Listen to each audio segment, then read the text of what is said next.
guys, and welcome to Journey Through the EGH Talk Show. We are live, beaming across the nation. And not only am I joined by my wonderful, wonderful co-host, my camera has gone absolutely ballistic as it falls. You're looking good at that, actually. You're looking good. No idea how to get it back, but you have to listen to me just for a moment.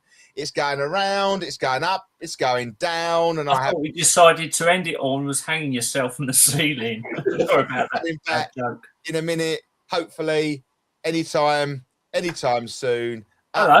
And left, right. Oh, good job you didn't have a bit of noise on that computer.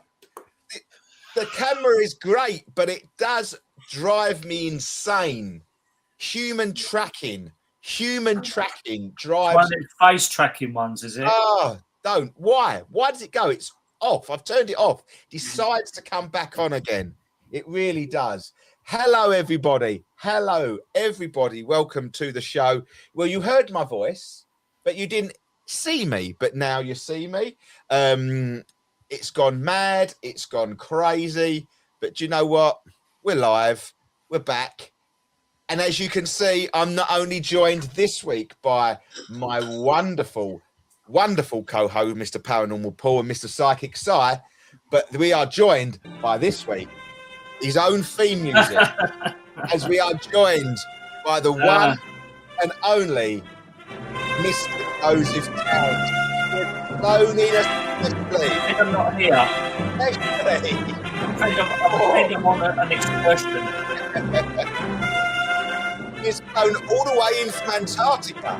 Yeah. This week he has flown. It's been very cold out there. Well, it's not. Warmer here. It's not that cold there.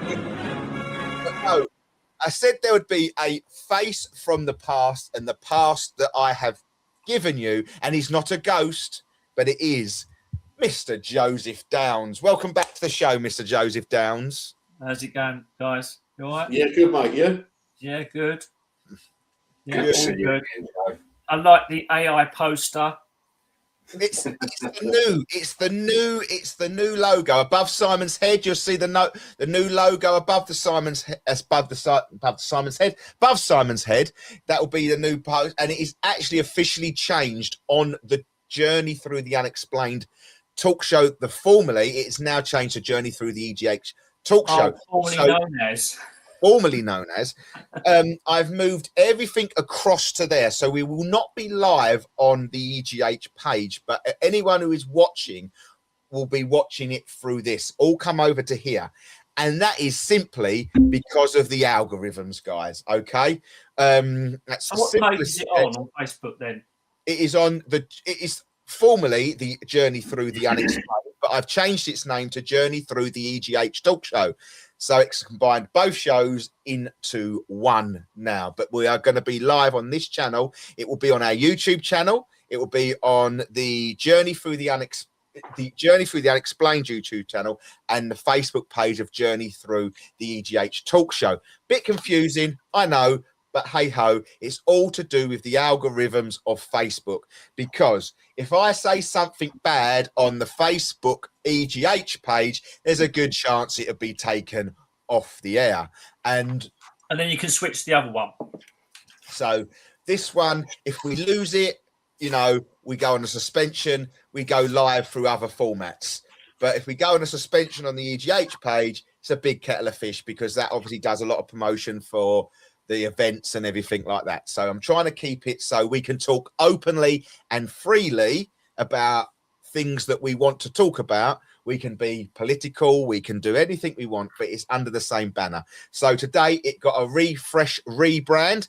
As you can see, the logo up here. We are joined, obviously, a lot of comments have been saying he looks like Greg Wallace, but Simon, you've got myself, and we've got Paul, okay? And the camera's going AI motion again for some strange reason. And it's looking at the faces on the poster, that's why. But it should be moving. Looking for Greg Wallace, mate. It shouldn't be moving, look. It's because you've done your fingers, mate. It's because you was pointing. Yeah, it likes a point, doesn't it? So I'll do a point then, see if it does it. No, you're supposed to do things like that, then you can look, and it'll zoom in. Yeah. But then I don't know how to get it out again. Oh, there. See? Oh my God, this technology is doing my head in. See, it's good, Feeling my age. but it's good. But it's very temperamental, and I just wish I could just turn it off, set it to what I need to set it to, Well, it's perfect at the moment. and then leave it. That's what I shall do. And they've got my green screen, which is there. So let's tuck that in. But never mind. We're live. We are live. Like I ask every week, Mr. Paranormal Paul, how are we? I'm not too bad, mate. Not too bad. I'm a bit fed up with this weather. I want summer to be here now. Well, unfortunately, we've got to go cold, haven't we? Yeah. There's supposed to be another cold snap coming in next weekend. Yeah. I know we've got another month of it yet, I think, but It's a load of old crap. How many times we ain't going to get it on the outskirts of London? They're not going to shut London down. We are not going to get this. You know, the snow weather control people will not send that sort of weather over London and not allow London to be shut down. You know, they didn't do it last time. They obliterated the whole rest of the country, but not us. Hello, everybody. Before Simon says it, can I say his catchphrase? Go for it. It's all good in the hood. We are joined by some old friends. We got Mickey James on there, Mickey Davis, Mickey. We got Lee has joined us as well. Mickey. So welcome. Psychic Psy, how are we? Yeah, all good, mate. All good in the hood. Hang on. And I've got to ask Mr. Joseph Downs, how are we? I've got no catchphrase, really. Not really. I'll have to try and think of one. All good. It's all good. Yes, anybody listening, can you think of a catchphrase for Joe by the end of the show? That's a challenge. Yeah. Well, I'm more worried about his weights in the background. You know? Yeah. What I mean? When you've been working out, They're not weights. That's a clothes hanger. That's at least what he uses it for. Exactly. Let's get physical. Do you know what? I've had that about 6 months, and they haven't been used because there is no room there, as you can see. It's absolute. You can't even get to them. Fault weights. Are we having a midlife crisis, Joe? Is this Probably? you know? Probably. I mean, it's the act of buying it. It's the intention, isn't it? That's the best. That's the most important thing about it. The intention. Intentions, yeah. Yeah, and it'll be on Facebook Marketplace next week, and someone will be picking it up. Probably send it back to the bloke I bought it from. Can I buy it back as a New Year's resolution?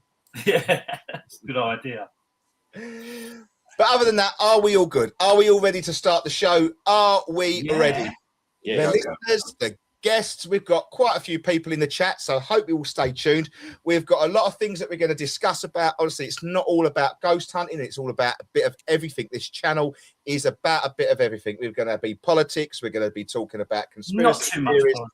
politics. No, but it is, unfortunately, politics plays a massive part in the conspiracy theories that we normally talk about. So, you know, we got to crack on that. But we are going to start off the show today. I think it was a good one. We've called it Wing It Thursdays. So we're going to continue with calling it Winging It Thursdays because we've got no plans. But it's what I will say to you guys. As you can see, scrolling along underneath Paul and Joe, I think on my screen, if you could do that, both of you, point down to the bottom. That's it. Look down there. Follow them too. See that. So if you see that number and you want to give us a call and ask us a question, you can do 079 444 355 29. Be brave. Give us a call. If you've got something that you want to say, be brave. If you're not brave, stick it in the chat wherever you're watching, YouTube, Facebook, whatever. There it is. That's it. Look, all along the bottom. See, it's going along the bottom. Carry on, Paul, quick. I think the timing's off because you wasn't actually following it on my screen. I was all right. Okay, it's there now. All right, it's there now. So feel free. It will come through to me, and everybody should be able to hear the conversation. Okay. So if you're brave enough and want to call into the show, do it. All right. We dare you. Just do it. Okay? Just do it. But we are going to start off the show with something that me and Paul have spoken about in past shows. And I think it's sort of just feeding back down the line a little bit because we've spoken about this before. So we've got a nice few watchers in. So joining the conversation, we're going to talk about Antarctica. Okay. Very plain and simple. There's a lot of conspiracies around Antarctica and things like that. So, Joe, I'm going to start off with you because you wanted to have a little chat about it. What made you want to talk about this subject tonight?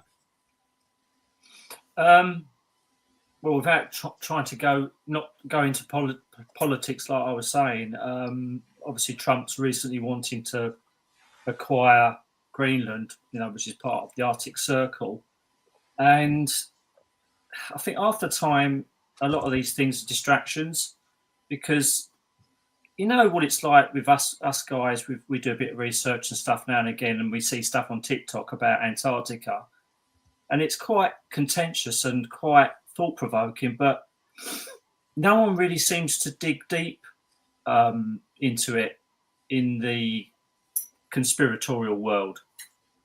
But I personally think that Antarctica is fundamental with the UFO stuff.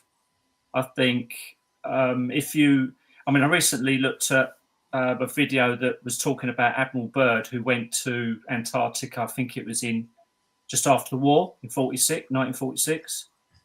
And he went there with quite a few aircraft and planes and quite a few personnel, which was about 4,000 odd personnel.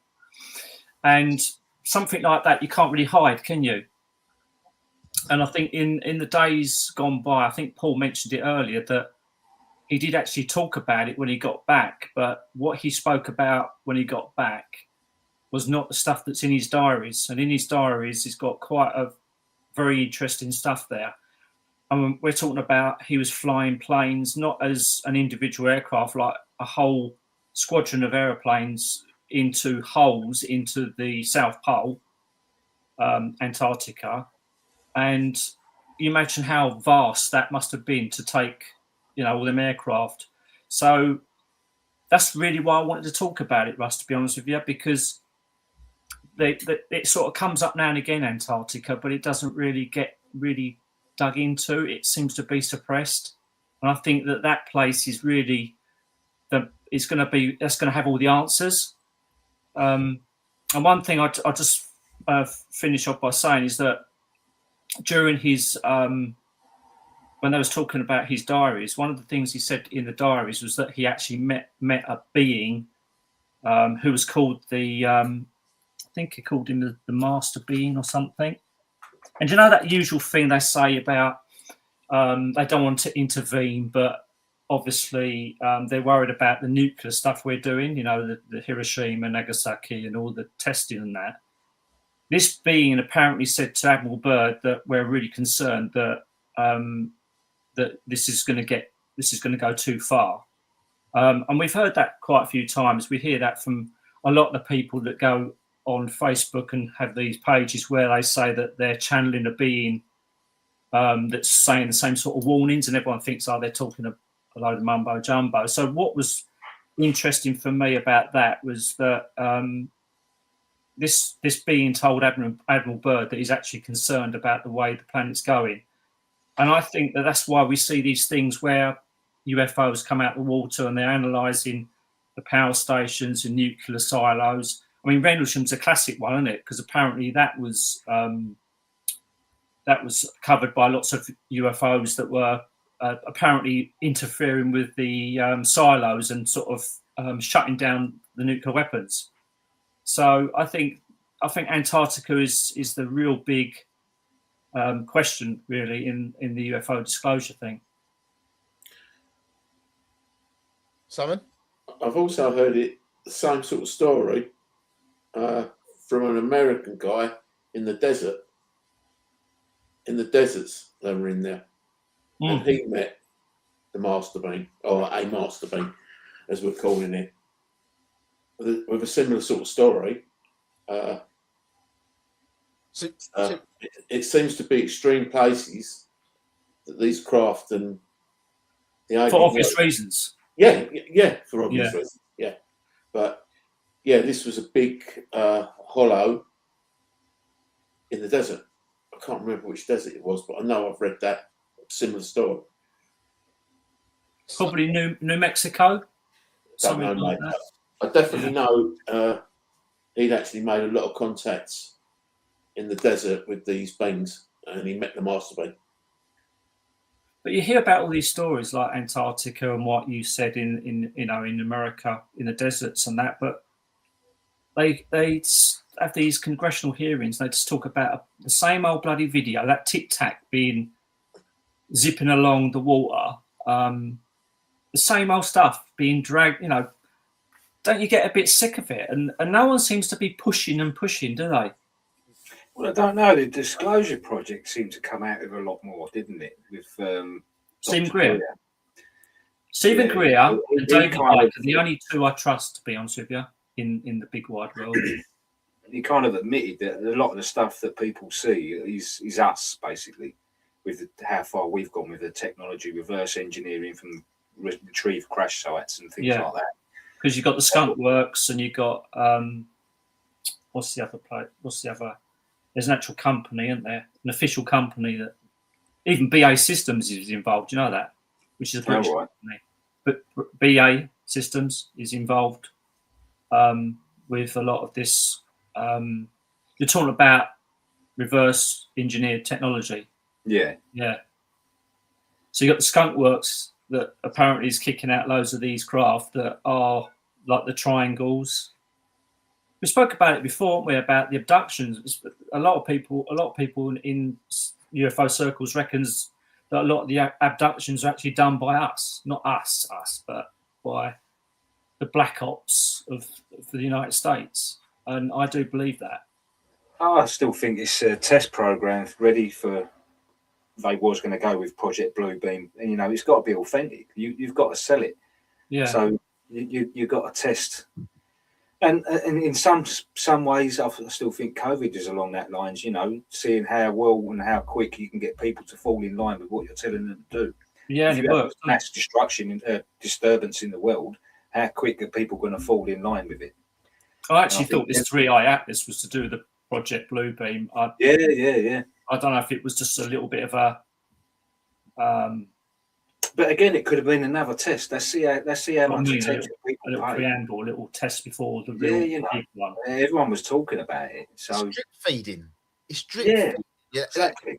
That massive little thing that was nothing in the end, called the massive drip feed of looking up in the sky. Where we're all looking at the moment, and as we've said it on this show enough times now that they're forcing us to look up, and we're not paying attention, which is down, down, down. Someone said something really funny the other day. They said it's so ironic because the people that really believe that there is such a thing as UFOs and aliens, like us guys, we'll be looking up and saying, "Oh, that's a load of old baloney," when they do Project Bluebeam. And all the people that have been telling us that we're all tin-foil hats, they'll be saying, "Look." Exactly that. Exactly, because that's the first. That's what I say to Russ all the time. I say the second I see one, I'll be like, "I don't believe it." Right? That's us. That's us playing tricks. But is that not the whole point of the whole system, to cause that division? They can never come out and say what they want it is, because it would cause too much issue. They will drip feed you all what they want you to hear. I don't think anything is there for accident. I say Stephen Greer, he works for the powers to be. He works for a powers to be. There is don't trust him then? No, not to say I don't trust him, because I think what he tells you is the absolute truth. But it's what I do think it's because he's been told that by the people who have allowed him to be told what he's allowed to say. Yes, I'll rephrase what I said. I'm not saying you don't trust him then. What I mean is you think he's being controlled. He's not independent. 100%.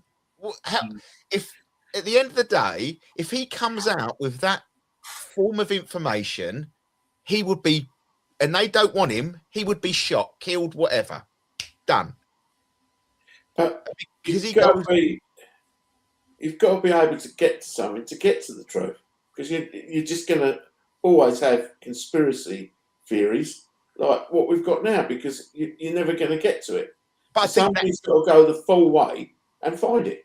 Yeah, but where do you find it? The only way as you've always said, I think all the information's there in plain sight. Yeah, I think it's there in plain sight. And I'm not being funny. Today, I was just doing a bit.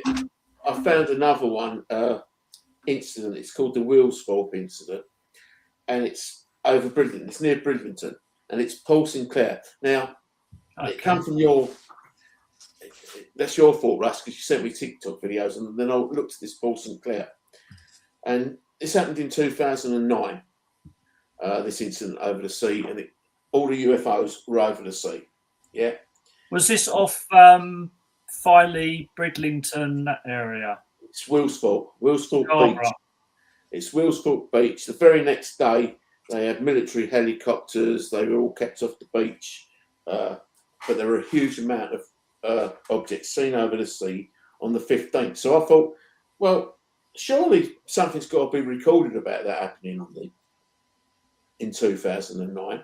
So I went onto this website, and I have got absolutely tons of sightings, right? Tons of them. I think there was about 137 pages. But what I did, I've whittled it all down into things that I would think, right, air traffic control, right? They would know the difference between what they're seeing, I would presume. RAF. I've got to read it, so there's a lot. They're all under duress as well, aren't they? They're all been told that if they see anything, it's not to be reported. Yeah, but there's supervisor and all that crap, you know. So, but after 2009, they stopped doing it. So now where is it? It stopped doing what? Recording? Yeah, MOD stopped recording. Yeah, is that when that bloke left, Popey? I don't know, mate. But at the end of the day, there's got to be somewhere, right, that records everything. Okay, it might be police files, and perhaps that's where you've got to go now. I don't know. Yeah, but you're taking. Once again, it's going to be so hard.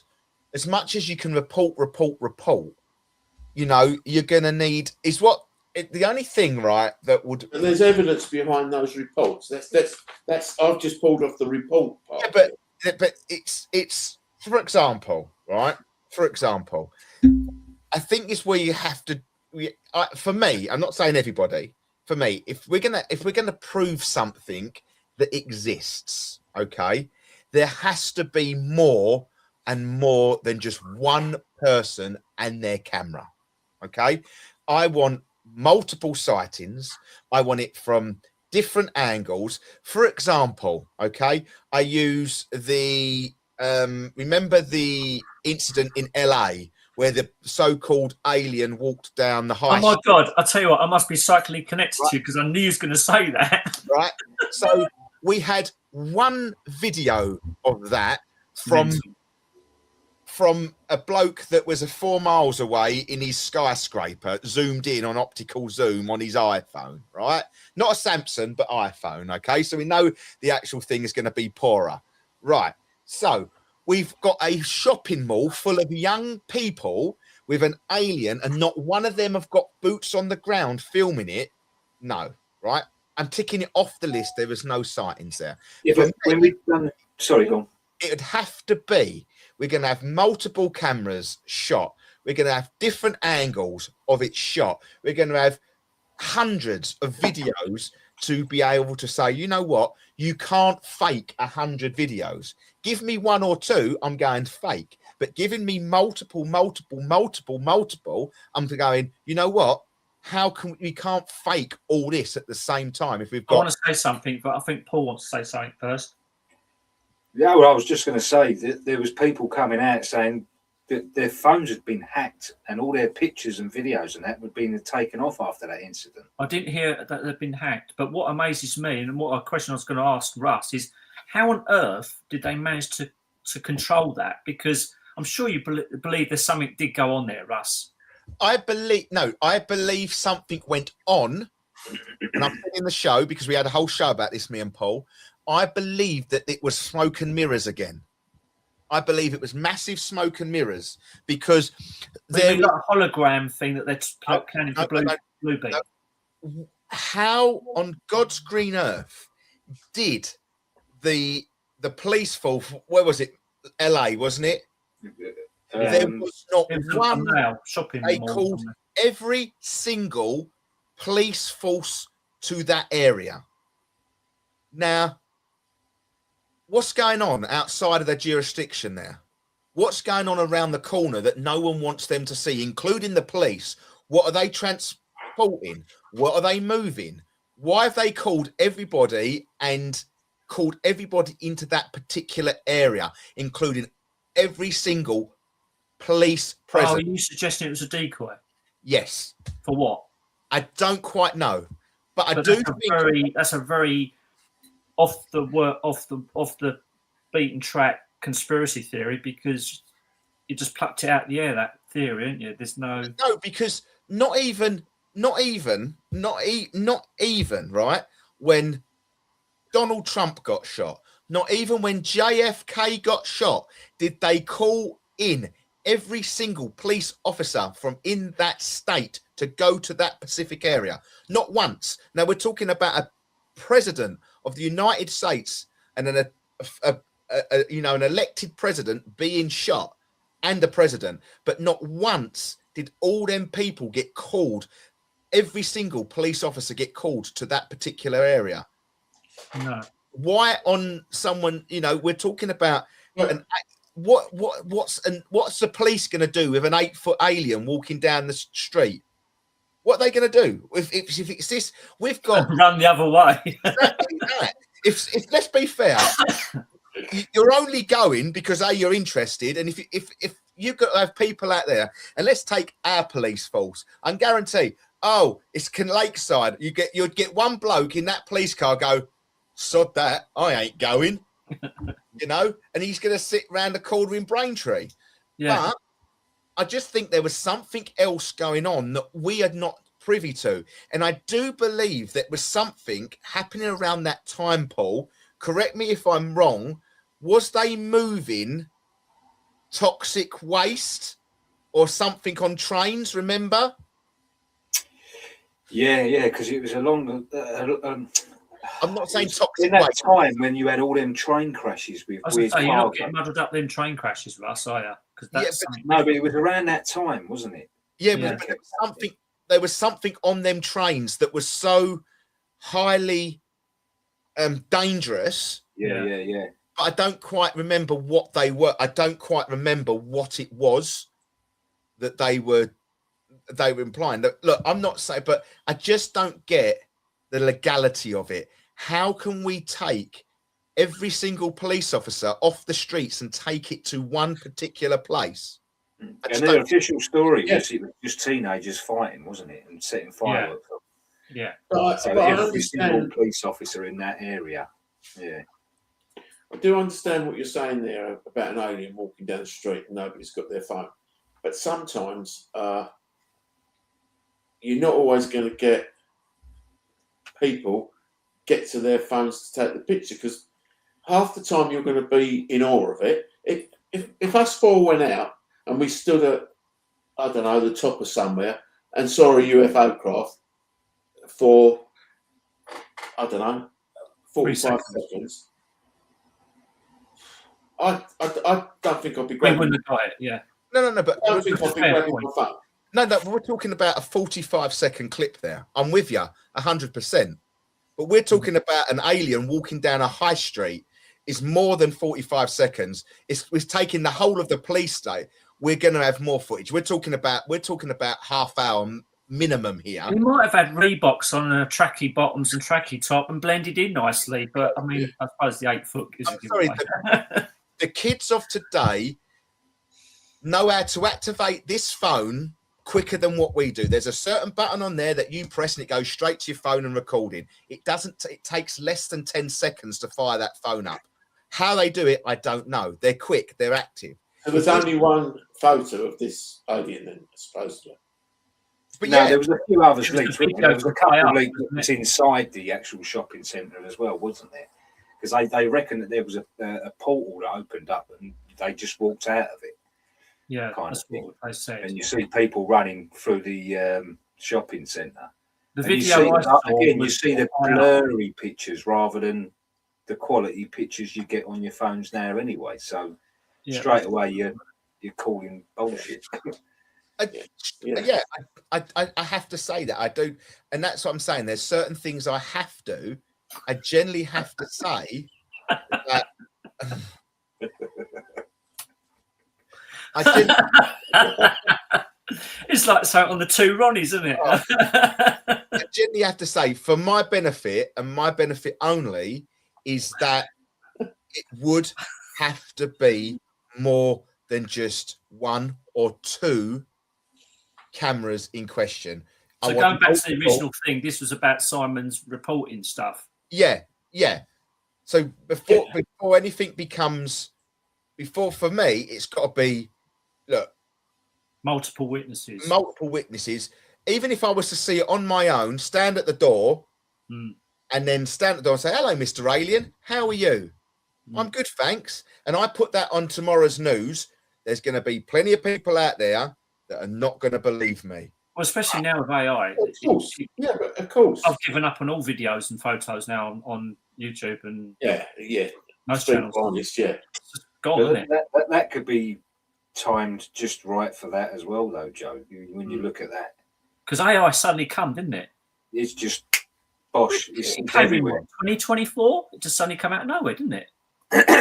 And I mean, everyone knew it was coming, but how perfectly timed would that be? But it was a landslide, wasn't it? It came really quick. But now, all of a sudden, just after all these sightings started to happen, no one's going to believe what you see. But I kind of disagree with you, Simon, a little bit, because the second I see something, my hand's going straight to the phone. Yeah.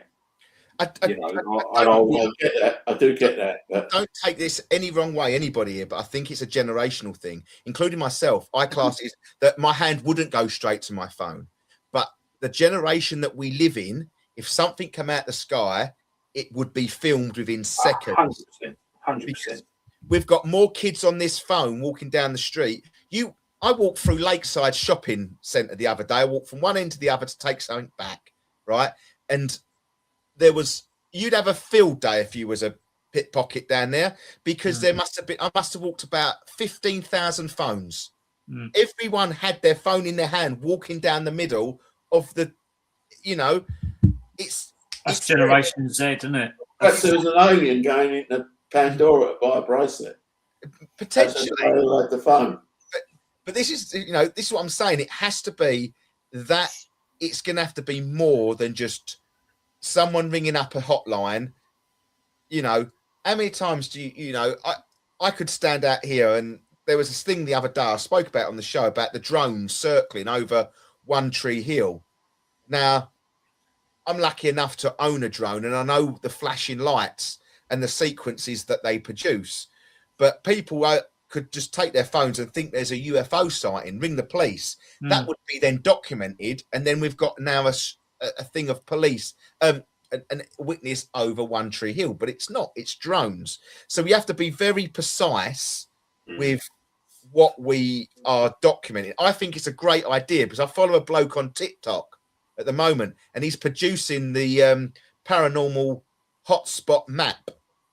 That'd be brilliant. I was going to bring him up actually when Simon brought the reporting up that Simon was saying. And he's doing it. He's actually doing it, and he's got some really good cases that he's come across, and he's like building little circlers. And there's a place in Scotland, that, my God, it's like it's happening sort of like twice or three times a day. Yeah, North Yorkshire and Scotland are the hotspots of the UK for sure.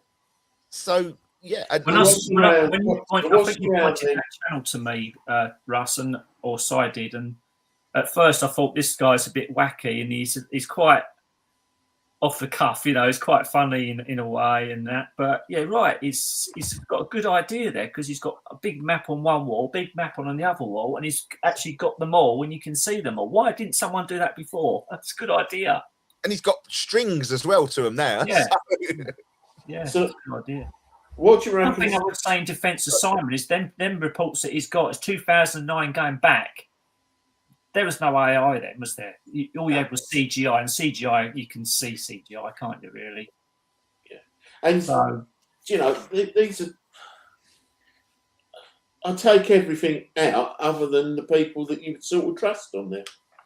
Because pilots, you trust a pilot to know something in the sky is not what he's seeing every day. And that's just the pilots that have come out. The amount of pilots that don't come out is probably a bigger proportion. Exactly that. And I'd like to be able to get further into the reports. I ain't quite tried to work that out. You could try some freedom of information things, but that's what I'm on. They're all suppressed, aren't they? That's what I'm on. No, that's exactly where I'm going to get it from. Yeah. It's time. It's actual time and marrying up that report to find the actual loads of report. You know, what's behind it. Yeah. What's the area that covers what you've got the report on? The whole country. Okay. The whole country. Because when you mentioned Paul Sinclair, he does a lot of Yorkshire stuff. And I thought that's Paul the Sinclair, area. Yeah. I don't know how to take Paul Sinclair, to be honest. I think some of the early stuff that I've seen him do is good, but I think he's getting an ego now. I think the ego's coming along now, and he's the first one that's ever said, he's the first one, and I'm telling you now that I'm the first one that said they're coming from the sea. Well, actually, Sunshine, you ain't the first one that said it's coming from the sea. I've said it's coming from the sea, and 1,000 other people like me, Paul, Russ, you have said it's coming from the sea. But then comes the ego, doesn't it? Yeah, talking about the sea, I don't know. Yeah, that's obviously, like I said about Antarctica, I think Antarctica is key, but also under the sea. Under the sea. Under the sea. You know, that's obviously a big square of cheese that needs to be looked at. I think. The other thing you've got to look at is after Admiral Byrd come back and he'd done his TV interview and he said about, there's a whole other continent out there to explore. I haven't seen that interview. Yeah. And shortly, it was only a couple of months after that the Antarctic Treaty was put in place. Yeah, in 59. To stop anyone going there. Yeah. Which is, I mean, I don't believe in coincidences like that. Well, I don't even believe the actual treaty itself, because the treaty actually states that no one actually owns Antarctica. No one's allowed to do military stuff there. No one's allowed to mine it. Do you really believe that? Of course I don't. Well, we know that there already. There's all different nations there. I thought 7 countries owned Antarctica. Am I wrong? No, that's Arctic Circle. Oh, is it? Oh, you're right. I think I looked it up. They they've put a claim, but they don't count apparently legally. I think we are one of them. Yeah. I think we are one. And it weren't Starmer either. He ain't got to do anything like that. Good for that. Yeah, wouldn't know where they don't know what planet he's on, let alone what he owns. But with the Antarctic thing, me and Paul have really spoke about this, and I think that there's a lot to sort of go on, because there was obviously when he went over there, wasn't there? There was sightings of animals, and it was just literally, it wasn't ice. Freshwater lakes. It was beautifully green. It was vibrant colours. It wasn't an ice, Yeah, land. he stated as he flew over, it changed. The ambient temperature changed, and below, all the snow and ice was gone, and it was lush, and there was waterfalls. Didn't he even say that they flew down close to see clearly that there was a woolly mammoth walking about as well? Yeah. Well, the stuff that I've seen, it says that he was controlled by an unseen force and landed in the actual inside the earth, in the chasms, and that's when he met this being that spoke to him. I don't know if it was telepathically or openly, saying that they're concerned about the way the human race is using nuclear weapons. And I think it all makes sense if you join the dots like David Icke does. It does make sense, doesn't it? Because it's like this all started after the nuclear stuff with Hiroshima, the Oppenheimer stuff, when the nuclear atom bomb was created. And since then, there's all these UFO sightings, and they're always, not always, but they're predominantly seen over nuclear sites, places of interest where extraterrestrials know there's something not too clever going on. That if the wrong person in the human race got hold of it, it would be the end of the planet. And I think they're not just concerned because they want to keep the planet good for us. They want to keep the planet because I think they bloody live here as well. I think they actually live here, some of the races. To be fair, that's the only feasible explanation that I could even see happening, because I just, why would they bother? They're not their planet. Why would, unless they don't have something here that they need to protect or need from here, why would they bother? Why would they bother? That's always when these people come out and say, well, if it goes to nuclear war, the aliens will come up and save us. I'm thinking, well, why would they bother? Unless they haven't got anything to protect, why do they care? They don't. I'm sorry, they don't. And I think that's the only feasible sort of explanation that I've actually heard that actually gives me some form of, you know what, I can, my brain can go there. It gives me something, you know what, when people say that, I think, well, I see it, but they must have something here that they need to be able to keep alive. Well, even if they didn't live here, I think they need to protect this planet, because if it was destroyed, it's like all structures, they all rely on each other, like the gravitational pull of Mercury and Venus and Mars and Earth and the Sun. They all interact with each other. And if one of them links is taken out, it has an adverse effect on the solar system or potentially the galaxy. So I think that even if they didn't live here, they've got an interest in this planet being as it is, to stay as it is. But you're applying science to that theory. You're applying science to not the science that I hold in disdain, that talk about like that.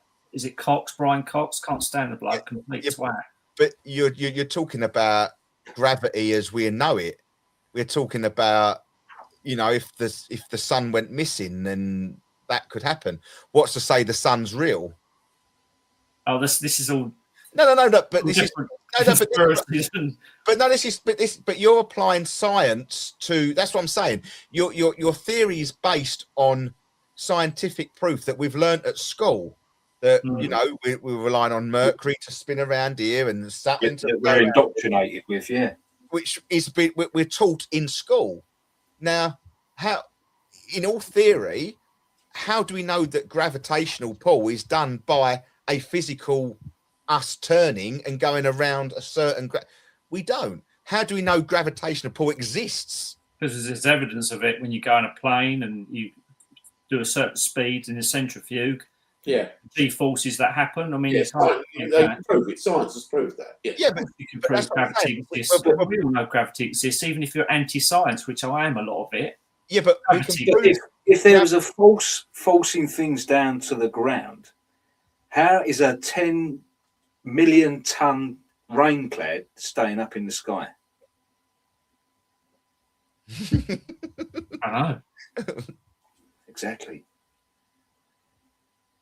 I don't know. It might be. I mean, you might say that about a boat. How does a 100,000 ton oil tanker float in the sea? Why doesn't it just go straight down to the center of the earth? I don't know all of the scientific stuff. I'm not a scientist. I don't know. This is what I'm saying. We pick and choose what science and that we want to believe. No one's got all the answers. No, certainly not.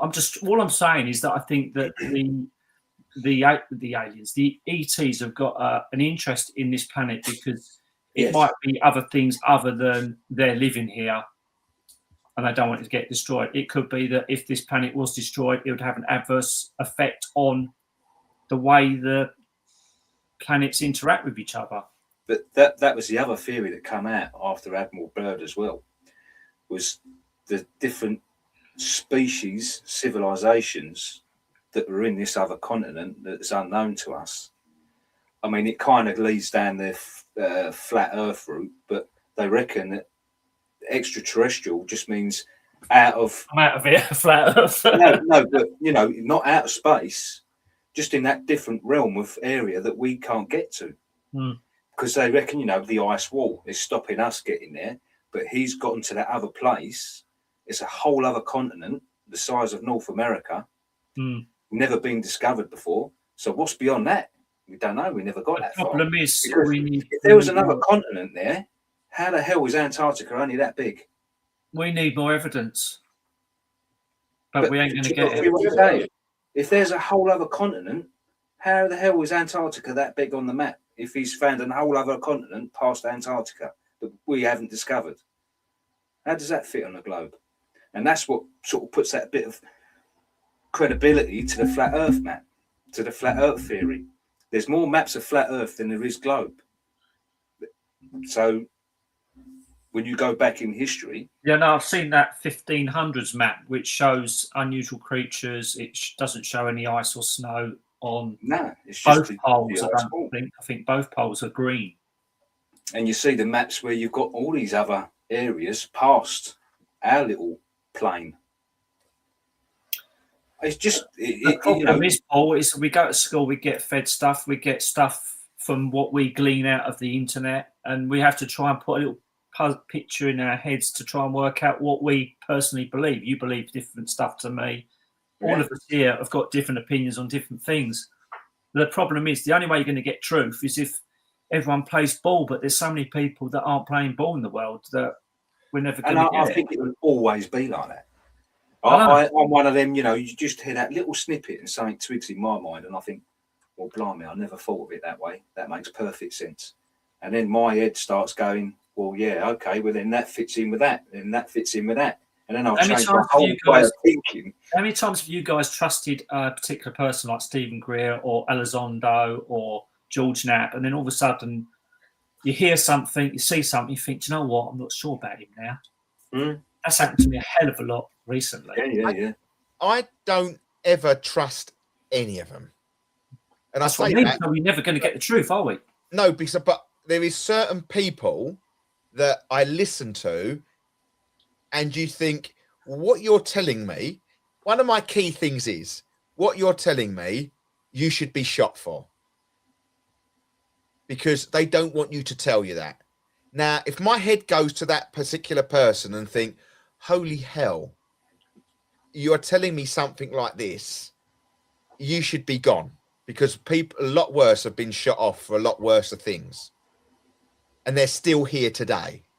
Well, I say that about Stephen Greer. But that's what I'm saying. And that's what I say.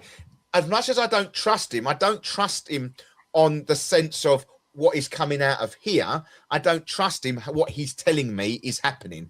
I think he's just another puppet master.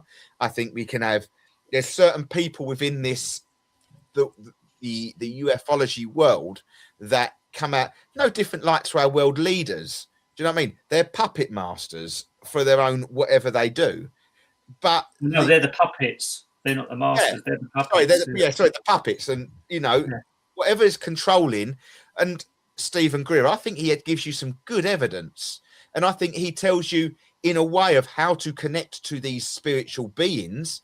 But then you think, because you got right into that, didn't you? I totally. But I think you all do it. I think naturally you will do it. When you stand there and you call a UFO forward, I think you are doing the CE5 project. 100%. Stephen Greer's theory, or what he's telling you to do, is exactly what you do. You are standing there and you are calling to the skies. Exactly what he tells you to do. Person to say that either. That Bingham. Do you remember that Bingham I told you about in America? And he stands on the office blocks and he calls them forward, and all of a sudden, Yeah. Stephen Greer was telling you to do that in the masses. Stephen Greer was telling you to get it was being done before Stephen Greer. It was being done because it orchestrated a carpenter song before Stephen Greer. Yeah, calling occupants on interplanetary. Whatever it was done, everybody was told to go and call Alien forward. And that was actually in the 50s. They're dropping it in. They're giving you. And that's what I'm saying. There's certain people within this world that are telling you the truth. It's if you want to believe it or you don't. But if you think that person, if you watch that clip or you watch that video and you think, holy crap, if he should be dead, then I think that you believe what he's telling you. Because if you think he's supposed to be dead, then it's something that's residing within your brain, in my head. Okay. And I think the trouble of getting everyone else on board as well is it's a bit of that rent-a-crowd syndrome, isn't it? You know, you get someone credible talking about conspiracy theories and they've got proof, they've got the backing and this and that, then the people that don't want you to know that are then hiring 100 other people to tell the same story. But when you're seeing them tell it, and they're the ones that make mainstream media, these guys have got a funny twitch and they're wearing a block of cheese on their head or something like that, you know, to come across a little bit out there. So the second someone hears someone talking about that, they go, look at this nutcase. Don't believe a word of it. But so thankfully, Paul, that there's bits of evidence that really is set in concrete and it sort of keeps... No, I'm not talking about people like us. I'm talking about the general public. When you want people to believe in something, the only people that make mainstream media that the general public will watch and listen to are the people saying the same story, that you know to be true, but they're coming across a bit eccentric and a little bit, you know. So that normal people were like, oh, look at this nutcase. Are you talking about a particular program like Ancient Aliens or... just certain things you even see on TikTok and social media. That reason I said the block of cheese on me is because there was one guy that keeps popping up every now and on mine. He's talking about the same stuff we talk about, but for some reason he feels he's got to wear a block of cheese on his head, and he comes across like a right nutter. But I thought you was referring to that bloke with the crazy hairstyle that goes up. No, It's literally about on Ancient Aliens. I know. Yeah, Ancient Aliens, isn't it? He drives me mad. Yeah. But now, he's a typical... Bear with me, Joe. Simon's been just trying to say something for the last couple of minutes, so we're just going to hand back to him just for a second. So what's to stop us then, like-minded people, going out there and calling them forward? You've got people that can film. You've got people that will call it forward. You'll have 10 So why are we not doing it? Why are we not doing it? It's our fault we're not seeing it. I think we'll be the only ones that believe it. Yeah, but if we did that and we posted it and there's 12 of us doing it, another 12 people will go and do it. And it'll become a mass thing. That's what Stephen Greer's trying to do. That's what I'm saying. Why are we not doing it? Why are we sitting here saying... The CE5 project is exactly that. In your masses, go and call them forward. There's a more of a set pattern. You're supposed to visualize meeting that craft in the sky. You're supposed to then visualize it, bringing it into our atmosphere. You're supposed to visualize it, bringing it to where you are standing. You've got to visualize where you are. Yeah. But to be quite honest, me and Joe have been to Rendlesham enough and know if we stand there with two of us, we can bloody do it. Yeah, exactly. Right. But I think we do it anyway. I think we naturally do that anyway in what we do. And I take, and I, not to say I'll throw a curveball here, because I believe what we do is very much continued to the other side of things. I think we do it when we go ghost hunting. In your masses, in your groups, you've got a group of 10 and you've got a group of 12, and you are calling energy forward. Yes, now, at this moment in time, we call that energy of the spiritual realm. Okay. But what is to say that we are not calling extraterrestrial forward at that time? There has been times in the groups that we've done that you've gone, well, that isn't spirit. Now, what have we called forward at that moment in time? Because you're in a group of high energy people all at that same time is totally, that same theory of the masses in your energy that you're bringing together is a light of beacon. It's a bigger beacon. And I generally feel that, obviously, my belief is that what we call the paranormal connection between spirit and extraterrestrial is very much on the same path here. What you do in that, it's just finding that particular vibration, and yet they they are very vast between them in the spectrum, but at the same time, it's very easy just to control your vibration of what you want to call forward and how you call it. If you hit that vibration right, that frequency, vibration, whatever you are calling it, you are on point to what you are needing to contact. And I think you've got to find that vibration. And I think, you know, certain musics, I think if you look at that song that you was going on about, Fleetwood Mac, Calling Them Forward. Is it Fleetwood Mac, Calling Them Forward? Carpenters. The Carpenters. And there's another one, isn't there? David Bowie. In Moo Moo Land, is it? In Moo Moo Land, justified and you're ancient. I didn't know it was that. What's it called? I can't think of it. I remember you doing that, because you sent the lyrics, didn't you? Justified and ancient, isn't it? Justified and they're ancients, and Justified you look and ancient for a land. And I don't know the exact song and how it goes, but that I think would hold certain frequencies that you are trying to find. I think music is key. We've always said music and film is key within our things. Certain frequencies that we can hit, we'll call that forward. Now, I genuinely believe that the bloke who crossed the Arctic wall found that frequency that could allow him to go through whatever, you know, they talk about, don't they? What's the dome flat earthers talk about? The one that you can't punch through or get through. The firmament. So what's to say that firmament is a frequent based apparition that is put there, that if you find the right frequency within your soul and in your body, that it allows you to pass through that firmament quite easily. I.e., we are told that whatever it is, when they go up into the moon and up into space, there's that radiation bubble that no one can ever go through because it will kill them. I call it the Van Halen belt, but it's not. It's Van Allen. Right. But we are allowing these crafts to go through it and no one having adverse effect. So have you been through it? Exactly. But are they finding a frequency that is allowing them to go through it? Because they're getting to that point, you know, they're going to have the radios on their head, so they're going to have communication with ground.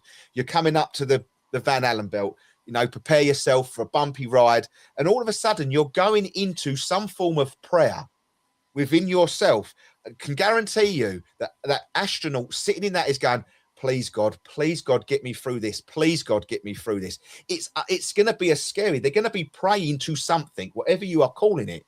So I'm losing your thread. What's the point of this? Sorry. The frequency. The frequency. Right. You communicate to frequency. Maybe to communicate and get out of this, to see the Antarctic bubble, to see what is above us. Because I'm a genuine believer that what they are telling us is above us through into the galaxy is a crock of old shit. Simple as. You can tell me all day long what your satellite feeds are giving me. You can tell me what the James Webb telescope is giving me. I think it is a crock of old bull. Okay? I'm a big believer, and crock of old bull. I generally think the moon is not real. I generally don't think it is some form of planet. I do think it's some form of base or some form of extraterrestrial craft. I think it's a craft that was towed in. Are you opening a packet of crisps right next to your microphone, by any chance? It's a full moon. A half moon. You've got to do a no moon. But that is where I think that will be the most boring biscuits in the world. Yeah, that tells me everything I need to know about you now, Joe. Yeah. You've got right in my estimates. But that is where I genuinely believe. And I do believe that frequency is your whole key to the paranormal. And I'll say the paranormal because I class the UFO terrestrial chasing and the ghost hunting pretty much. And I'm talking about there is that much difference between what you are communicating with. And if we are communicating with the same thing at the same time, I think we're on point to it. Like Tesla said, frequency of vibration is the universe. Yeah. It's all about frequency and vibration. But also, you can also put it down to manifestation as well, can't you? Yeah, absolutely. But it's that frequency again. I think manifestation is Probably is from here. Poof, Yeah. out. Exactly. I think, and that's why I say, great time of year to do all your manifestations for 2026. You know, absolutely, really ping it this month because it's all heightened, because that's when you want to set your boundaries and everything like that. But I couldn't agree more. And I think that Antarctica, well, as I said it in the part in, I don't know if Jay's listened to it, but well-known fact about Antarctica, Adolf Hitler spent more money on the combined wars than he ever did going to Antarctica. He spent more money getting to Antarctica than he did in any war. Why? Well, there was a naval a log, wasn't there? There was about 7 ships that found one of these bases or something. I can't remember if it was Allied ships or Nazi ships, but they see the craft come out from the water and take down half of their ships and then go back in. I can't remember, because I remember doing a show about that as well, Russ, when we was talking about Antarctica. Absolutely. Hitler was well on the. When are you talking about this happened, Paul? During the war? This was during. I'm pretty sure it was during the war. But there was pilots in the war that witnessed dogfights going on between what we sided as alien and what Germans sided on as alien. Yeah, there was dogfights of craft helping us, which they was helping them as well. So, and there obviously that the theory is that Hitler never. What is it? One of the conspiracies was that he got to Argentina on a submarine or some form of boat. Yeah. But no, he never. He made, if he made it to anywhere, he made it to Antarctica. And we know that Hitler spent a lot of money trying to find them artifacts, the Art of the Covenant, all them sort of in the Holy Grail. Yeah. And what's to say that this Antarctica is just the pinnacle of all history?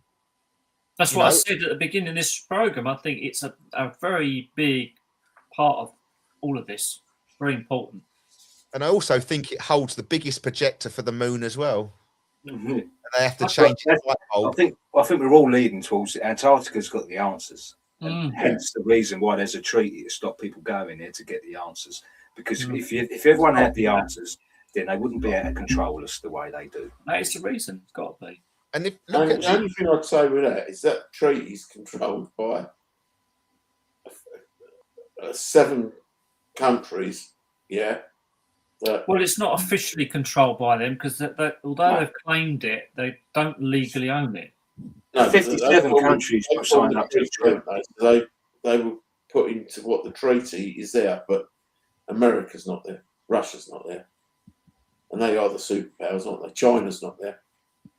I don't know if they was in the agreement or not, but I would imagine they would. For sure. Okay. Russia pulled out recently, didn't they?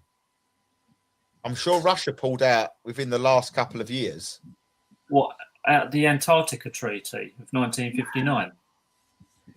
They pulled out of something, but I can't remember what it was. And there was... I could say something rude there, but I won't. It might not be Antarctica. It might not be Antarctica, but I do think Russia was ready to go at some point to release some facts about it. Yeah, well, Russia was releasing a lot of stuff to do with history. It's as if they wanted the truth to get out there. You know, they were releasing a lot of old Tartarian maps and things like that. Have you done a show on Tartarian? Russia and US are in it. Sorry? Russia and US are in it. Yeah. But it's amazing how they're not fighting over it. Well, because for the reason Paul just said, they can't, because if one country has control over it, they will know everything and they'll possibly spill the beans. Yeah, but that defies, what is there, I think, is important. If every we've got. If Simon's just said Russia and the States are involved in this treaty that love to go head to head and loggerheads. Yeah. So we've got Mr. Trump in power here that wants to just dangle his bollocks in front of everybody and show how big they are. Yeah. Now we're at the watershed now. Yeah, we are just that. But I will say is that I think they're all on board because they know just what is over there. They know they can't do that because it changes the whole direction of the world that we live in. The thing is, I think we're talking about treaties that we all know about. There's treaties that we probably don't even know about. And they are probably the extraterrestrials saying, look, none of you can come here because you can't. And if you do, there'll be consequences. But do you think we know that the Americans have made treaties with, is it Roosevelt? Over the agreements that the Majestic 12 agreed on. They've got to keep quiet about these certain agreements they've made. You can do a bit of experimentation. We can have the reverse technology. It's probably similar to that, I reckon. I just don't think we're allowed to go there, period. Well, wasn't the Majestic 12 the ones that started off Bluebeam? Yeah. I think they were, yeah. I think the they Majestic 12 were the 12 that were trusted with keeping it all quiet and, yeah, they're the ones. The extraterrestrial thing all quiet. Whoever the president was at that time shook hands. There is video evidence of that out there. That was documented. There's video evidence of that, of the president at the time was just after the war. I'm not correct, dates are not great with me, but it was just after the war. Whoever the president was shook hands with an extraterrestrial because it was whoever it was. Who was it? Who was the president? There wasn't a photograph though, was there, or video? Yeah, there was video evidence of it because what happened is I can't remember the exact thing, but this president at the time of the war hated Winston Churchill. They didn't like each other, did they? But at the end of the war, the president invited Winston Churchill over to America. Okay, and he went. And the conspiracy, and I say that lightly, that 3 weeks prior to that visit, that president, and I don't know who the president was. Please, I generally don't know my history. Every Thursday, he would go golf at this particular time, at the particular thing, and at particular thing. It was so regimental, it was unbelievable. One weekend, he played golf just outside Area 51. Okay, and there was a thing that the president would always hit the first tee ball, and he would have all the cameras, and he would have everything around him. Well, this particular time that the cameras were allowed, but at very distance, so you couldn't see the president's face. So it wasn't the president at the time. But at the time, Mr. President was in Area 51 making this treaty with extraterrestrials at the time. And there is so-called whistleblowers that has come out and said this was filmed. It has been documented, and it is a thing. It was President Eisenhower. Truman after the war. No, this says, according to conspiracy theories, the former Pentagon, Eisenhower allegedly had secret meetings with alien beings in 1954. Eisenhower. And I think Truman was before Eisenhower, wasn't he? I think. Yeah. Yeah, 3 secret meetings with them, apparently. And there is so-called video footage. There is photographs of this, well documented, because I'm assuming it would have to be documented because of these treaties. Well, who wouldn't have filmed that? You're meeting up with aliens, whether it was meant to get out or not. It's going to be on tape somewhere. Well, we haven't seen anything, have we? Is there anything out there? There was once again CGI could have been, but I think there is, and I think there is photos of very black and white, grainy pictures that you probably wouldn't be able to work out. But once again, and the theory goes that Winston Churchill was also in there to make his own treaty with a species of whatever you call it, extraterrestrials to look after the UK and Britain. And you nearly said reptilians. I did, because I'm so used to that. But that's a royal family. Well, exactly. But that's what I'm saying. How do we know that? How do we know that's not the truth? You know, I've said it all the way along. When the Queen passed, there was something going on in our skies that was untoward and probably coming to visit to say their goodbyes. It was something weird that she passed all of a sudden, and it was all weird. The news coverage was really weird.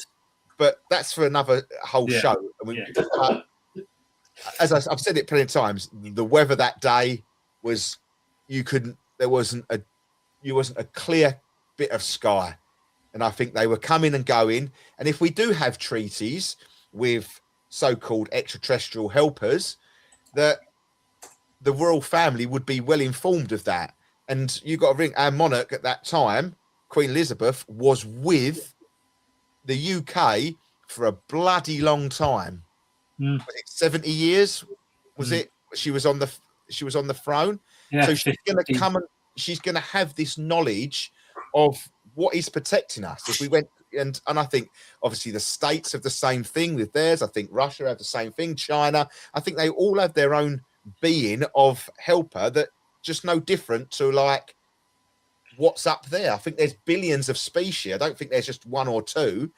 And that's what I'm saying to you. That's what I said to you earlier on, Joe. I said, they don't give a flying monkeys about our Earth because there's plenty more out there that they can go on.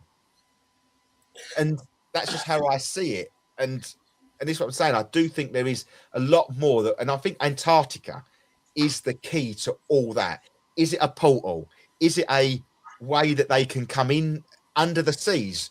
You know, is it is it how they get into the oceans without anyone seeing, you know, come and go as they please? Is it their track to come in and out of this world quite easily? Stargate. Yeah, you know. But then it goes back. There's pictures of aliens and alien craft back in the Bible and before, so it's not just recently come to Antarctica in 1947. You've only got to go back. And even on the hieroglyphs. Yeah, yes, exactly that. Look at I might say religion and things like that. Visitors from heaven. Yeah. Dragons in the sky. What are the dragons in the sky within the Bible? Yeah. You know, what are they? Is that, you know, is that craft burning through the atmosphere? And the North American Indians as well. Yeah. Skinwalker Ranch. But yeah, that's what I'm saying. There is going back. The pyramids, they are a lot taller than we think. And I'm telling you, we've got, but maybe just the Antarctica is the new, you know. Don't they think there's pyramids? Yes, I do. Antarctica. I do think there's some form of. They've started to see one already coming out, haven't they? Where they actually have ice melting. I think there is, yeah. Right, yeah. Simon. I think there's pyramids were definitely an important shape. But geometric shape. One thing I will say to you is we always believe, not necessarily believe, but always drip fed. But I don't know, Paul, you might have seen it. I very much doubt Simon would have seen it. I don't think Joe would have actually seen it. But watch the Game of Thrones. You watch the Game of Thrones, the series, the Game of Thrones. And that is all about the ice wall. Their job is to protect the ice wall. And that goes back, you know, John Stark protecting the ice wall. Don't let them over. You must never let anything come through the ice wall.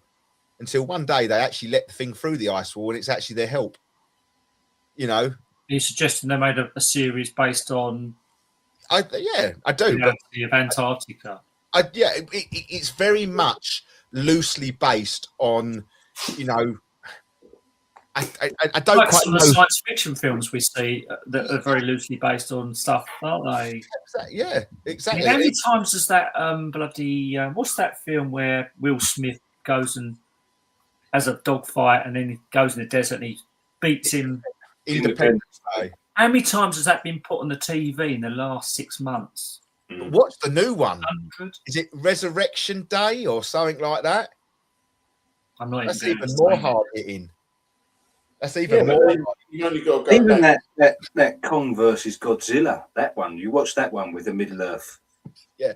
I'm telling you now, mate, there's some things that you think, well, why be damned? That could very much happen. Third Encounters. What is the point in drip feeding it though? If they That's don't cool. want it to be disclosed, that's what I don't understand. Some people say it's to prepare us for disclosure, so it doesn't hit us. Predictive hard. programming. If you've already seen it in a film and it's drawn your attention, it's already stored up there. So when anything happens that's remotely like that, your brain's telling you that you've already experienced it. So you're not quite as panicky. You're more inclined to accept it as reality because your brain's already stored that information. But why do they want us to see that? Why do they want us to drip feed it? You know, But do you think it's the ETs actually drip feeding it to Spielberg and Stanley Kubrick and Yeah. it's them that's doing it rather than Yeah. the deep state? absolutely. Mm. I think they have a link. makes sense. I think they've got a. I think they're high powers, aren't they? Spielberg, as Simon just said, Third Encounters, Fourth Encounters. He had to do with Star Wars. He had to do with Independence Day. Scientific film is Spielberg, Lucas. What's that new film like? Has anyone seen the trailer for that? Disclosure, is it called or something? No, it hasn't come out yet, has it? No, but in their trailers out for it yet. Yeah, it looks quite good actually. Right. I think it's based on AI though, isn't it? I don't know. Or she I know nothing about it. But I think when you're just going back on that comment about why they drip feeding us, okay? I think we answered that, didn't we? But how can they not?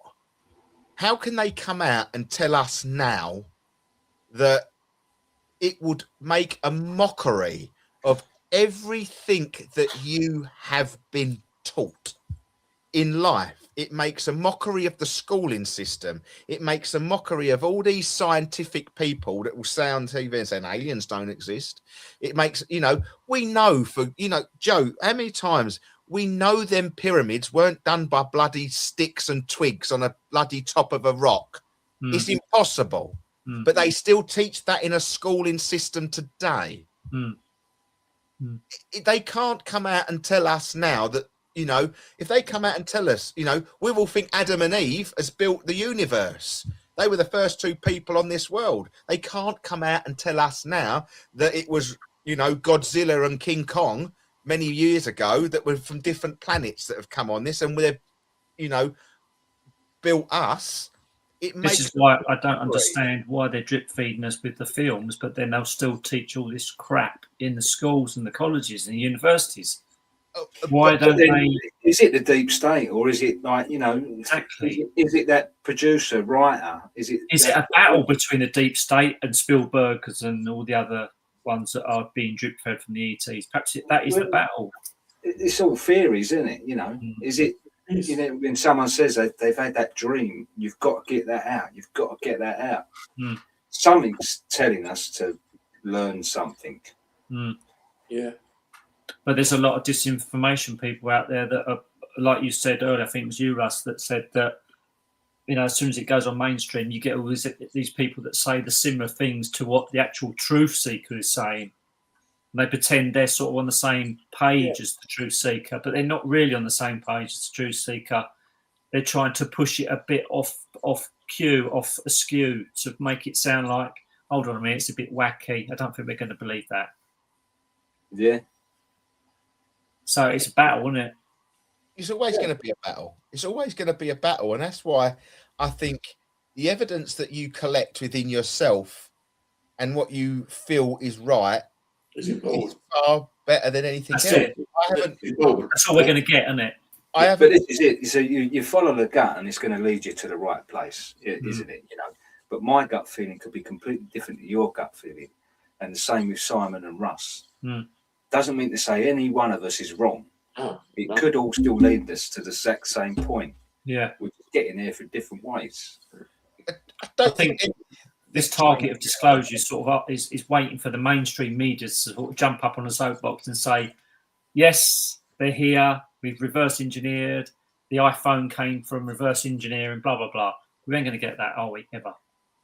I don't know. I wouldn't ever say never. Yeah, but that is the biggest crock of gold, the biggest crock of shit going.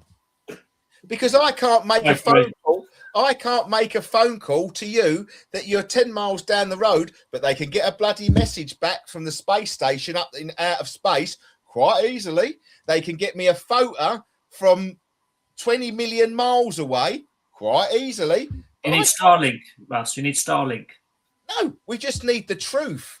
We just need the truth. And the truth is that how can something, the James Webb Telescope, beam a picture back from 20 billion light years away? I can't even do this, the 3i Atlas, a nice clear image of it. Yeah, and you see it on our screens. But I can't ring you that less than 5 miles down the road without it going boop, boop, boop, no signal. But the 3i Atlas recently is the big thing, isn't it? I mean, all these amateur astronomers are getting a fairly good, clear picture of 3i Atlas.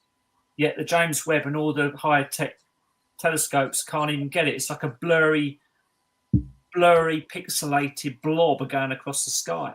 What does that tell you? They don't want us to know anything. It's supposed to be that good it could zoom in to show a bee taking a crap on the moon. And yet... Well, they're hiding it. Are they? Or that. They know exactly what it is. They just don't want you to see what it is. Are they hiding it? Is there such a thing as James Webb out there? Are they hiding what? Can it take a picture of something that may not exist? What are you talking about? The 3i Atlas? Yeah. Well, we know it exists because people have seen it in telescopes. Yeah, but they're only seeing it because they've been told it's 3i Atlas. Well, it's doing what it's supposed to be doing. But they're only telling it because it's 3i Atlas. That thing's come on the thing. This is, it's going to pass your orbit any minute now, but it's 3i Atlas. But how do we know that? I don't know. How do we know anything? Exactly. Because we know anything. We can go on about anything. How do I know there's a cup here in front of me with cold tea in it? But there's that. It might not be. But I might be getting like little nerve tinglings to say that I'm touching it. I'm thinking what he's getting at is like not in that sort of thing.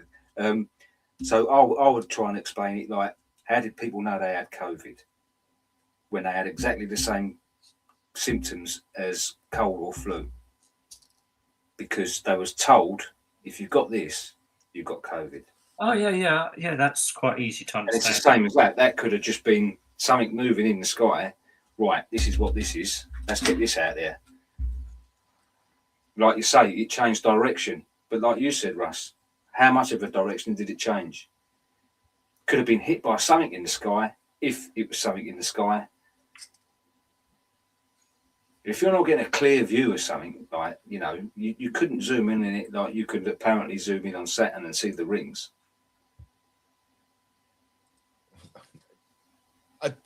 People take it as face value, didn't they?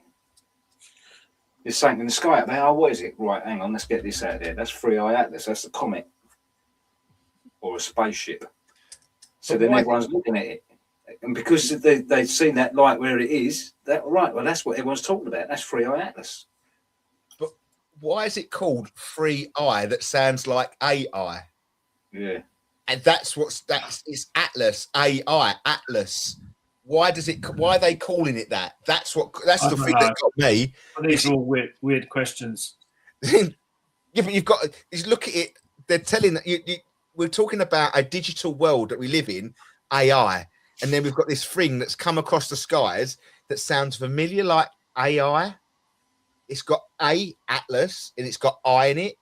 3i Atlas. I'm sorry. It's just not coincidental to me. That could have been your Project Blueberry test.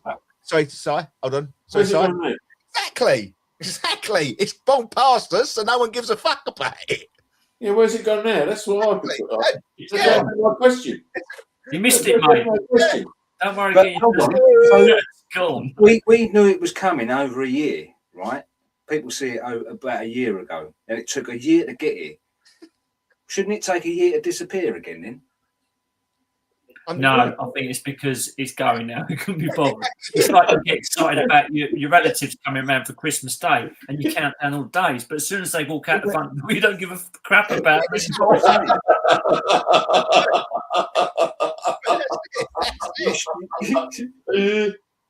You should be able to see it for a year now, going past us, shouldn't you? You should. Yeah, where is it? Because the interest has gone, hasn't it?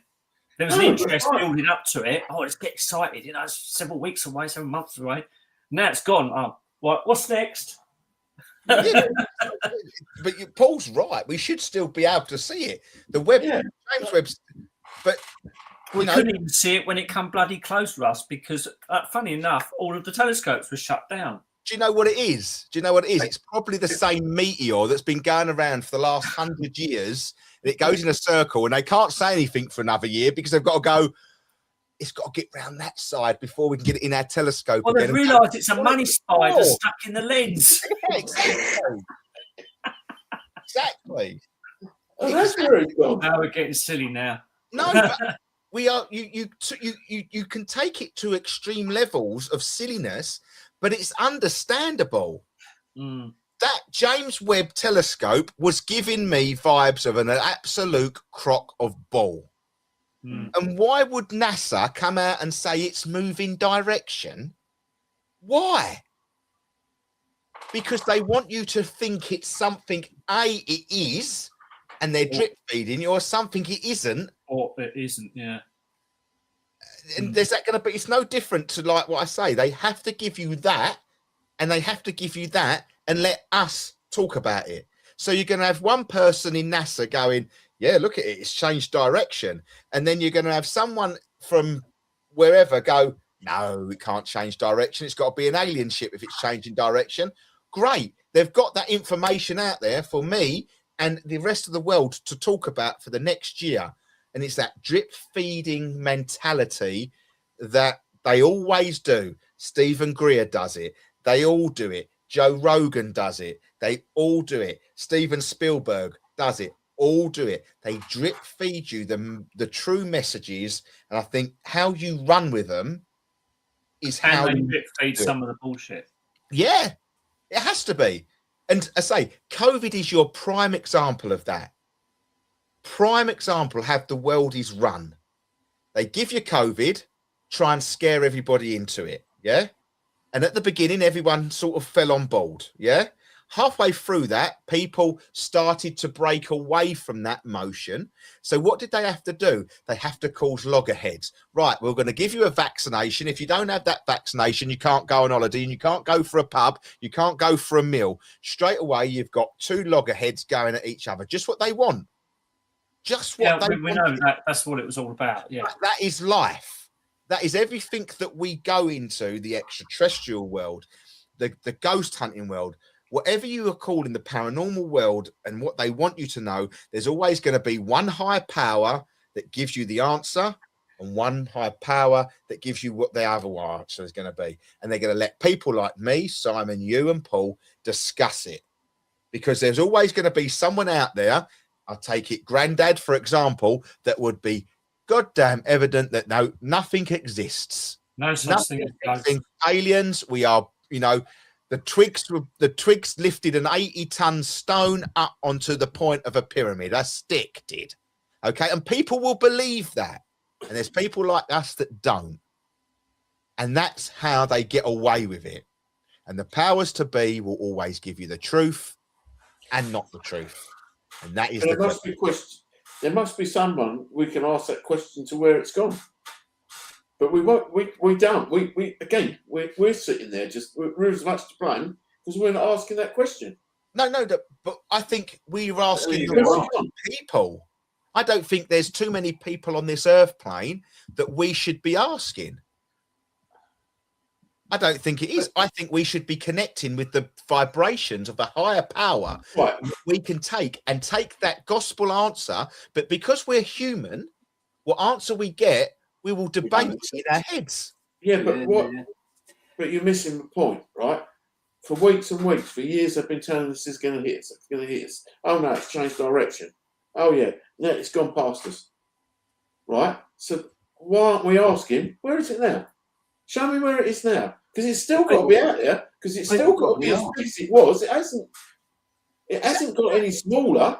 So where is it? So why are we not asking that anymore? question? It's like the news. Something will happen. There'll be a big earthquake and thousands of people die, and then about 2 or 3 days later, you don't hear anything more about it. But if you went to that place where that earthquake happened, it's a tragedy. It's terrible. It's still there. Yeah. It's the interest. It's not there. And I think that's the same for the 3i Atlas. The interest isn't there anymore. Because it never hit us, or it never stopped. I don't remember anyone saying it was going to hit us. I thought it was on. It was a possibility it could have. It was coming straight for us at one point, apparently, like Simon said. I remember that story. Yeah, I don't remember. But then, don't you think that? Do you not think that this all put out there for that? So people like us discuss it, and someone comes up with a theory and go, right, this is what it's showing. This is what it is, and the people that originate. What's a propagate started the story, think that's a great theory, they will go with that, and then everyone else jumps on the bandwagon, and that becomes the official story. What, to propagate fear? Anything, whatever leads them to where they want to get. People like us are discussing it, and someone comes out of that one theory and go, "That's brilliant. That's the best way of getting their eyes off of us." We'll go with that, so we'll push that story. And then you get all these other people coming on social media going that this is what it is. This is what Russ it is. brought that up with the Los Angeles shopping mall incident, yeah, in Vegas, wasn't it? Was it Vegas? Was it Vegas or was it Los Angeles? LA, Vegas. Now, what do you believe that happened there? Do you think there was aliens there, Russ? Me personally, yeah, I think it was smoke and mirrors. What you think it was all made up to? I think they had to clear something. There is no way someone can make that call to clear down every single police officer on the street to go to one particular area. And I'd be interested. It's no different to there was an incident within this country, the same sort of theory in Wales with when David Cameron was in power, and he was called to an incident of ufology, and he was in Wales somewhere, and they called everybody off the whole constabulary off the streets. There's a special code word, isn't there? Yeah, to a certain particular area. Yeah. And it was definitely in sort of mid to top end of Wales, mid to North Wales. Yeah. And there was a lot of documented cases that people would see in like these UFOs flying across the sky. Nothing landed. It was just a swarm that come across, and it just happened. I hope they weren't going faster than 20 miles an hour. It just happened to be that David Cameron was in the area at that time. Yeah. So I would like to know. Vaguely, I have to look that up now. I'd like to know where President Biden was at that time, being the president of the United States. Would they have let him anywhere near it? I don't know, but I would like to know what was going on. I know it was around the time of these train crashes or plane crashes that had some form of material on them that was so dangerous, and it's people like we're just driving it through the middle of the towns. Was that around the time of the fires in Hawaii? Potentially, or the fires. Yeah, it wasn't a great deal of difference in time between. Yeah, what is massive group of incidents, weren't there, in such a short space of time? Yeah. When you look back. But where was the thing where everything that was blue didn't get burnt? Was that Hawaii or was that Hawaii? That was quite a few places, but yeah, Hawaii, yeah. Hawaii, LA, the LA fires and all that. That was all in a short space of time, wasn't it? Yeah, a big blue. And that's why I bought a blue car just in case. Right, on that note, guys, we have got to end the show. We haven't answered any questions, but we just created more. Yeah, we haven't. But just for your benefit, Simon, you know them documents that you have? Yeah. I believe this book was the one that followed them documents out. Okay. I'm sure this gentleman was the David one. Clark, yeah, as well known. Was the one who took them documents and picked a few and looked into them. What, them reports from 2009? British, yeah. I think because I'll have a look. I'm pretty sure. I can't be 100% sure, but this goes back to Winston Churchill, Prime Minister's personal minutes and things like that within this. And I do believe that in some time, it was recent, me and Joe did the show. We opened it up and they released a disclosure report of all the reports around the UK, which I think you have.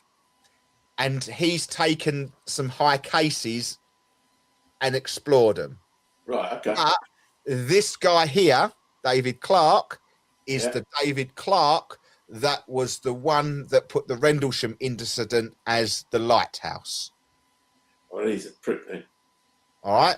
Well, so then that just book, be aware. Burn that book. All right. So just be aware of that. But yeah, David Clark is the one that done all the investigation. He's got pictures of the I thought it was some bloke called Ian Redpath that said that.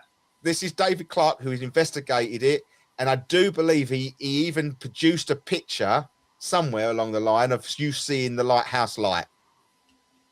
Where that went, don't know. Okay, he's got a clear line of sight to the lighthouse. Somewhere. That explains it all, doesn't it? All them exactly. So, but that was big obviously eye that was bleeding molten metal on the floor. But obviously, that was one of the theories, wasn't it? The lighthouse. But that's was one of the I don't think it was a theory. I think it was one of the classic. We're going to put that out there to like the weather balloon and the swamp gas. Yeah, just to get rid of interest. Yeah. He was that guy. All right. Spent a lot of time investigating Rendlesham. So he's quite a skeptical guy then. I don't think so. I've read a few of his cases, and I don't think he's as skeptical as you think he's going to be. Okay. I think he's very logical in what he was saying. So obviously, he run with obviously the lighthouse theory. I don't think he put it down to the lighthouse theory. I just think he said, yes, you could see the lighthouse from where they were standing at that, or you could see the light from the lighthouse at that time. I don't think he said that it was the cause of the lighthouse. Oh, okay. He just give you the call, yes, by all means. It has to be taken into consideration. That time of year, where the lighthouse stood, you would have seen the flash of light. And I do believe the lighthouse was still standing at the time of when his investigators did it. Yeah. Not to say he said that. That's not what I'm saying about he blamed the lighthouse for the exact incident, but he did conclude that if you believe it was the lighthouse that could have caused the lights, you have all right to believe that because you would have seen the light flashing through the forest at that time. But not to say that he blamed it on that. All right, he does do it. Yeah, he does the inside story of real life sightings. Second edition, because obviously he did a first edition on the actual cases. Then it all got released. The National Have you read all that book? No, I've read the 2 cases at the front actually, and they were very interesting.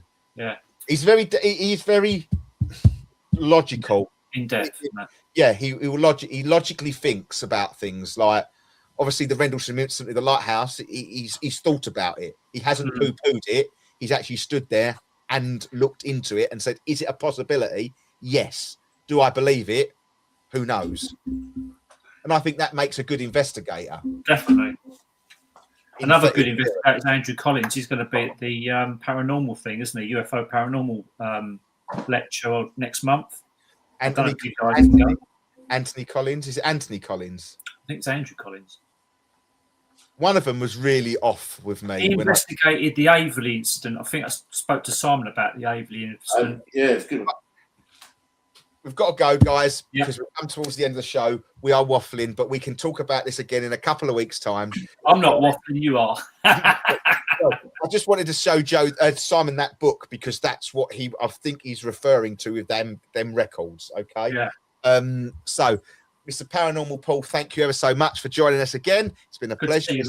Good to see you. Psychic Si, thank you for joining us again this week, and a very, very special thank you to Mr. Downs coming all the way in from Antarctica And Greg Wallace. Yeah, and Greg Wallace. There, all right. But the more you look at it, it does look like him. Just looks like a younger version. It does look like a younger version. It's very. Just I looks was young once. that's it. Yeah. Just, We that all just were. looks like he's got his Essex Ghost Hunters top on. So is everything. Yeah. So it's Anyway, it's good. been a pleasure, guys. Good to catch up with you all. Yeah, good to see you again, Joe. All right. Must Take see you, care, Paul. and we'll be Russ. back You in a take week's care. time. Take care, everybody. See you later. Bye. Bye. Bye bye.